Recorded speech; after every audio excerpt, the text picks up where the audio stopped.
চাচা চাচির নাম কি? দোলে না, ভালোবাসার কথা বলে না, চেহারা কিরা? চলে না, মন ভালো? ফাও কথা না কয়ে হেনতে গেলে না। চাচা তা পাট আন্দাজে কয় মন হবে না? আন্দাজে কথা আমি কইনি, আনুমানিক ভুল যাবে না। তাও? ভুল যাবে না তা কয়ে কি ধরিয়ে নাও, তোমার ঘাস হয়ে যাই তামাজ কুলোই।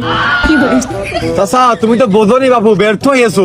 মনে করে যে ওই পাট কিনে আবার টানা লাগবে না, এটা আসছে 15-20 মন হলে ভ্যান, 40-45 মন হলে আলম সাধু, আর যদি তার উপরে টোন টোন হয় তাহলে আবার টিরা কানা লাগবে, কথা বোঝনি? ও তা পাট তো ভারী একটা শুকিয়া পারেনি। তা চাচা এখানে তো ছায়া জায়গা, রোডে একটা আড়া টাঙিয়ে পাট গুলো নাড়তে পারো নি? নারিলাম রোদি পাট নারিলাম হারাই, ডেলি 10-15 মুঠ করে হারাই, এই জন্যই বাতাসে দিলাম ছাড়াই। তা ঠিক, এবার একটু ডিস্টার্ব দিচ্ছে খরায়। তা পাট কিরাম কি নিবা? যেরাম দিবা যে